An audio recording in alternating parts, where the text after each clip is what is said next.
பார்த்துட்ருக்கோம். ஒரு செவ்வக வடிவ தாளின் நீளம் 14 பை சென்டிமீட்டர், அகலம் 10/5 சென்டிமீட்டர் தளம் வந்து நீளத்தின் வழியே ஒரு முறை சுருட்டப்படுவது மூலம் ஒரு உருவாக்கப்பட்டால் அவ்வுருளையின் கன அளவு என்னன்னு கேட்டிருக்காங்க. இப்போ என்ன சொல்லியிருக்காங்கன்னா செவ்வக வடிவ தாள் எடுத்திருக்காங்க. ஓகேவா? அந்த செவ்வக வடிவ தாள் இதோட நீளம் கொடுத்துருக்காங்க, லென்த்து. ஓகேவா? அது எவ்வளோ? 14 பை. ஓகே, பிரெத்தும் கொடுத்துருக்காங்க 10/5. ஓகேவா? இப்போ என்ன சொல்கிறாங்கன்னா இதை அப்படியே வந்துட்டு ஒரு முறை அப்படியே ரோல் பண்ணிவிட்டு அதை உருளையாக மாற்றிடுறாங்க. அப்படியே நீங்கள் இமேஜின் பண்ணி பாருங்கள், இதை ரோலாக மாற்றும் போது இந்த பி வந்து ஹெச்சாக மாறிடும். கரெக்டாக?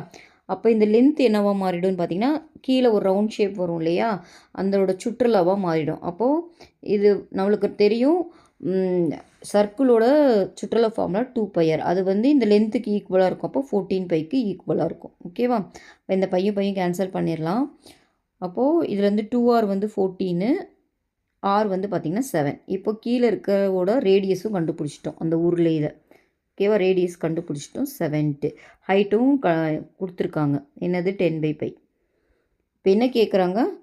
கன அளவு கேட்குறாங்க. உருளைக்கு கன அளவு ஃபார்முலா நம்மளுக்கு தெரியும், πr²h. இப்போ எல்லாத்தையும் சப்ஸ்டியூட் பண்ணிக்கலாமா?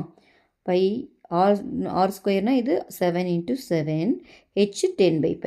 ஓகேவா? இந்த பையும் கேன்சல் ஆயிரும். இது மல்டிப்ளை பண்ணிங்கன்னா 7 7 49, 49 × 10 490. இது கன அளவுன்றனால கன சென்டிமீட்டர்னு வரும். இப்போ 490 கன சென்டிமீட்டர். இந்த ஆன்சர் எங்கே இருக்குது? டியில் இருக்குது. இதுதான் சம்மோட ஆன்சர். ஓகேவா?